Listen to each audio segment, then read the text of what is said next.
Аялымнан да жакшы карайм деп атып эле? Оо да. Карачы, аялым караганда чек турбай. Кичик бактысыздарбы? Келип калыптыр. Мына бул тарабы да ушундай. Кенен бул жактан көмүрлөр, көңдөр тура турган жак. Ушундай сон бул тарабы дагы билесиздер, 40 метр торолгон ушундай. Бийик болуп. Бар ашерге мындай болот. Базар жака бияка мына. Мерседесиңиз, а? Буюмбуз. Мерседес эмес. Бул эме. Буюмбуз да бул, буюмбуз. Буюмбу. Аялымнан да жакшы карайм деп атып эле? Оо да. Карачы, аялым караганда чек турбай. Адилет байке ошо былтыр айдап баштагансыз, а? 2 жыл болду. 2 жыл болуп калды. Велосипед айдайт, ушундай. Былтырлары да үй бүткөндө ушу менен тартылбайт деп айтылган. Анан бул забор курчалып калганына байланыштуу буну кайра тартып чыгарыш керек болду. Ошо отчетто күтүп жатышты, эмне бүткөн жок, бул калган акча эмне болду деген сыяктуучу. Эми мына бул дагы иш бүттү. Кимде ким тааныган болсо, бул жерди билген болсо, Адилет байкелерге жолуккусу келгендер, алып акалын сурагысы келгендер ушул жака келиңиздер.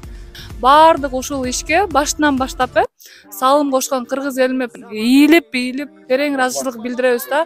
Бардык ушул Кудайдын буйругу менен, анан сиздердин күчүңүздөр менен, жардамыңыздар менен болду. Менден башка адамдарга дагы эми Кудай буйрса, менден дагы ушу кандай акыбалда жашабасын, ошолорго дагы колуңуздардан келишинче дагы колуңуздарды дагы сунсаңыздар, Аллах таалам дагы ошончо кылып берет. Эми мен жашоом эми Кудайга шүгүр, эми Аллага шүгүр. Менин көйгөйүм, бир гана көйгөйүм ушул үстүндө үйүм болуп калса деген эле оюм болчу. Эми ана сиздердин күчүңүздөр менен мынакей малдуу, жандуу да болдум, сарайлуу да болдум, мына үйлүү да болдум. Эми өзүм тегерек четимде жабылып, Кудай буйрса баардыгы жакшы. Эми өзүмдүн окатымды эми өзүм буйрса иштер барабыз да, эми колубуздан келишинче жайдан иштеп аракетибизди кыла беребиз эми. Ушу менен Адилет байке сериалы бүттү.